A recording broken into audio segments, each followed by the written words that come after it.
Don't be a pussy. Say it.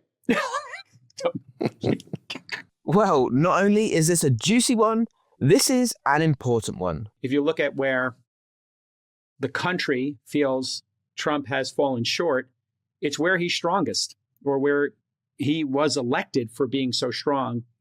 Look at these last three here, Chamath. The economy, 63% believe Trump has fallen short.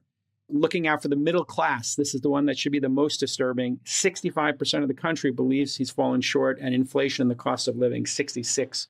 If you look at this next chart, this one has been trending online.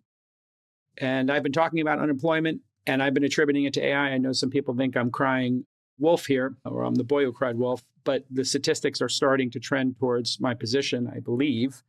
And if you look at people who are aged 20 to 24, they're at 9.2% unemployment, and it is spiking. Why is it spiking? I can tell you from the front lines, hiring young people and being at startups with young people in them and talking to them about their contemporaries. As companies cut and they use AI to solve problems as rewarding or efficient as training an AI to do the same task. And why do you keep thinking it's AI? Even the Amazon cuts, Andy Jassy on the earnings call said, this is not AI. This is us digesting all this hiring. Yeah, for sure. He did say that. He did also say in his memo before that he thought there would be a lot of changes because of AI. But I'm talking here specifically about youth people. And so I'll take Jassy at his word. Those 30,000 people are just redundancies. But what I'm seeing on the ground, because I work with startups and I work with young folks who are in them, their contemporaries are not finding jobs. And the companies that we see and the companies that are selling the technology solutions are getting rid of what I'll call the entry-level white-collar work. In addition to this, student loan delinquency is also going up massively. They had a big hiatus. But doesn't this indicate that there's no ROI to this expensive degree in a lot of cases that these kids are being sold? They're being foisted all this debt. This has been going on since before November of 2022 when ChatGPT launched. I don't think AI has had enough time to have a huge impact on this. Yeah, in this case, I think you're wrong, respectfully, even though you're the czar of AI. I'm seeing it with young folks, and I'm seeing it with the software that the companies I'm investing in are deploying in other companies. But we'll see who's right in the coming months. And then inflation back up to 3%. And so this is going to make it particularly hard to cut rates because the reason, when we go back to slide number 3 there, the reason why people feel Trump has fallen so short on the economy and taking care of the middle class is because of inflation. Trump said over and over again, and some people in the administration have been very publicly gaslighting, in my opinion, the country saying, hey, inflation's not happening. Inflation is happening. And Trump sold people that prices would go down. We're back up to 3% inflation, folks. Not only is it not going down, it's going up. Trump has failed the middle class. That's the bottom line here. I don't think that that's true. The country does, 66% of them. I think everybody can find a piece of data to hang their bias on. We need to clean up the AI stuff. So there's a bunch of things now where when the government shutdown ends, we just got to get to a legislative agenda and start to fix domestic policy. But you can't do that when folks won't even come together, folks won't even end the shutdown. So I think, Jason, part of this is a frustration that's going to keep brewing that I think is less a reflection on him, but more a reflection on the point where we're at is that people want these structural problems fixed. That can only happen through legislation. But that can't happen if the House and the Senate are not even convening because there's still a shutdown. And people are seeing equity holders like us, people in crypto get rich. We're all up 20, 30% this year. And the working man in this country and the working woman is not. That's the truth of it. And I think that's why, and 60%, by the way, 65% of the country blame the Republicans for the shutdown. And people aren't getting food stamps and people aren't getting paid. And people see their healthcare prices are about to spike. So we're doing all these tax cuts.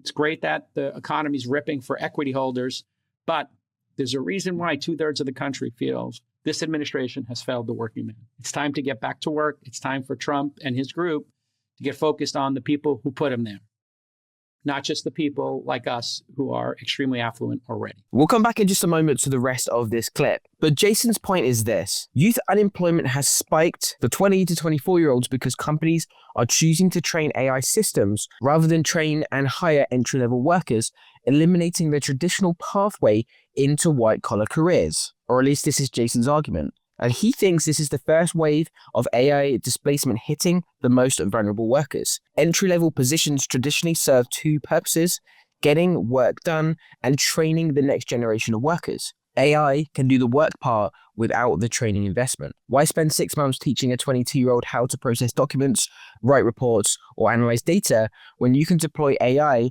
that does it instantly and improves continuously? But David Sachs' rebuttal is where things start to get juicy. So, can I respond? Of course. You're really good at finding these cherry-picked charts, so let me show you a couple of them. So with respect to how are they cherry-picked?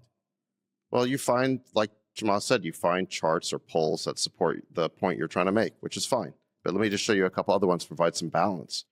So U.S. white-collar jobs as a percent of total employment in the U.S., very steady line. You see a blip there around COVID because so many blue-collar jobs were lost. So that created the percentage of white-collar to bounce up. But post-COVID, it's been on a very stable trajectory. If it were true that we were seeing massive AI job loss, you would see the percent of white-collar jobs dropping in the economy. That has not happened, okay? And every time there's some sort of job loss story, you glom onto it being AI-related, like you did with Amazon, and then Andy Jassy comes out and refutes that. Then you're like, oh, no, I'm talking about something in the future. That chart ends in the first quarter of 2025, so it's missing the last 2 quarters. So now you're saying that all of a sudden this has just happened in the last 6 months? No, it's flat. You can see it's flat there for the 4 years, the percentage on your own chart. That only goes to Q1. I don't see a big change here in the percent of white-collar jobs. I'm not even sure this is relevant.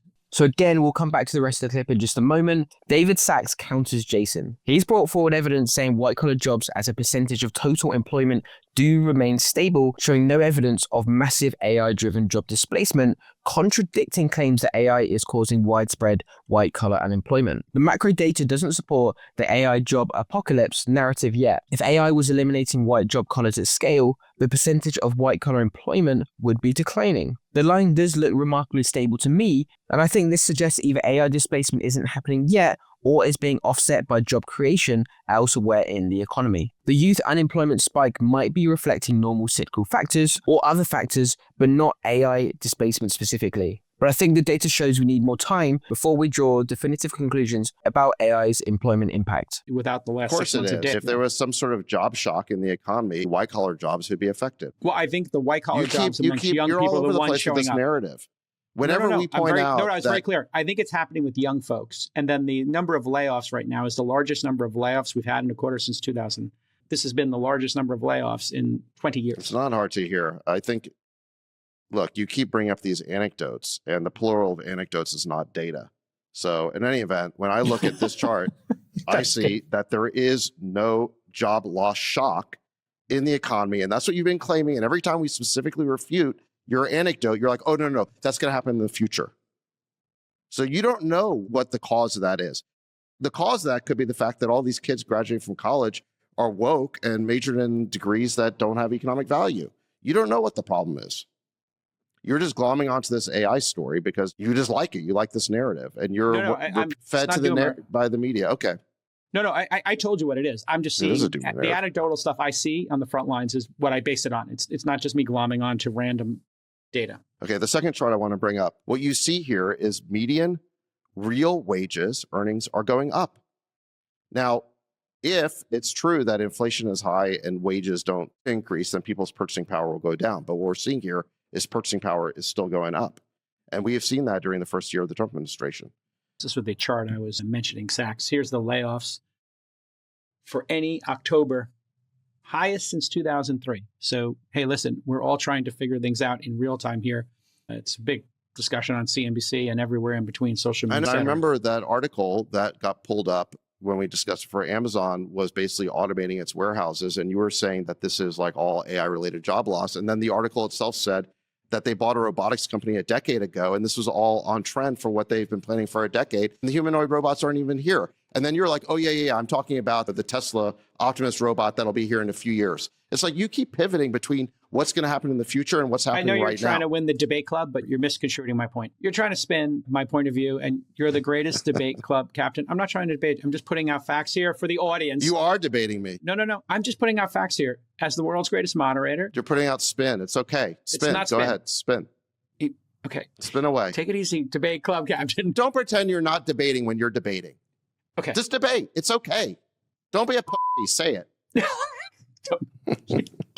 It's okay to debate. Just disagree with me. Don't pretend you're not. Here's the thing. The 600,000 jobs is what they were saying in a leaked document, Amazon, that they were not going to fill, the automation group. You want to be a defender of the weak and the plighted. And the problem is... Once again, you're trying to diminish me by saying this is virtually. I'm not diminishing What I'm trying to do you. is balance out the fact that you two guys are captured and are no longer objective on this podcast. You say I'm the objective something voice about here a of company reality. where the CEO said the exact opposite, and you won't take him at your word. He was very here's clear. what I'll tell you. They literally were saying in the leaked documents that they had a PR crisis on their hand, and they were going to try to spin the AI job losses. The and CEO what he said of they a were going to do was... multi-trillion-dollar public company said on the record and filed with the SEC that the reason he did these layoffs was because of ZERP and DEI. There's two sets of layoffs. One of them is the 30,000 white-collar people. Sure, we'll take him on his word. The other one is that they're canceling jobs explicitly because of the AI that they're planning to deploy, and that they're making PR plans to cover themselves for how bad that looks to them. Every major technological revolution in history, from automobiles to the internet, has ultimately created more jobs than it destroyed, and betting on this time being different with AI could be a fool's errand, although AI's unique capabilities do make this transition worth monitoring closely. David Sachs challenges the AI displacement narrative by pointing to stable white-collar job employment and rising real wages, whereas Jason is more doom and gloom, and I don't think he presented as clear evidence. History teaches us to be cautious about predicting technology-driven unemployment. When cars arrived, people worried about horse buggy drivers losing jobs. Instead, those workers moved to factory production lines building cars, better paying, higher skilled work. The automobile industry created millions of jobs that didn't exist before. Mechanics, gas station attendants, highway construction, even suburbanization of retail. The internet provides an even bigger parallel. In the 1990s, people worried it would eliminate jobs in retail, media, and communication. Instead, it created entirely new categories. Social media managers, SEO specialists, content creators like me, app developers, e-commerce logistics. My business is a content agency. It would never have existed before the internet. YouTube alone has enabled millions of people to build careers that literally couldn't have existed before. The platform itself is the new job category. The pattern is consistent. New technology destroys specific tasks, but creates entirely new industries and job categories we can't predict beforehand. Nobody in 1995 could have predicted Instagram influencer or podcast producer being viable careers. The jobs that get created aren't just the old jobs with new tools, they're fundamentally new types of work. In my opinion, AI will likely follow this pattern. Yes, it eliminates routine document processing and basic analysis, but it creates demand for AI trainers, prompt engineers, AI ethics specialists, human AI collaboration roles. More importantly, it will create industries we can't imagine just yet, just like the internet did. Cheap, accessible intelligence as infrastructure enables business models that don't exist today. The "this time is different" narrative is usually wrong because technology doesn't just eliminate work. It makes things cheaper and more accessible, which increases demand and creates new possibilities. When computing got cheaper, we didn't use less of it. We put computers in everything. When AI makes cognitive tasks cheaper, we don't do fewer cognitive tasks, we'll do vastly more of them, requiring human oversight, creativity, and judgment. That said, AI does feel different in important ways. Previous technologies augmented human physical or cognitive capabilities. AI potentially replaces cognitive capabilities entirely in ways previous tech didn't. The transition could be faster and more disruptive than historical precedents. We should watch the data carefully and be prepared to help workers transition if displacement accelerates. The honest answer is we don't know yet. The macro employment data shows no crisis. The anecdotal evidence shows real pain for specific cohorts, like young workers. But for me, history suggests optimism is warranted. But this technology's unique nature does demand we remain vigilant and be adaptive rather than dismissive of concerns. One of our clients started with 0 audience. Now they're doing $100,000 months thanks to YouTube. And they're not alone. We've helped 3 businesses hit that level just by growing them a YouTube channel. Want to see how this could work for your business? Book a call with me below.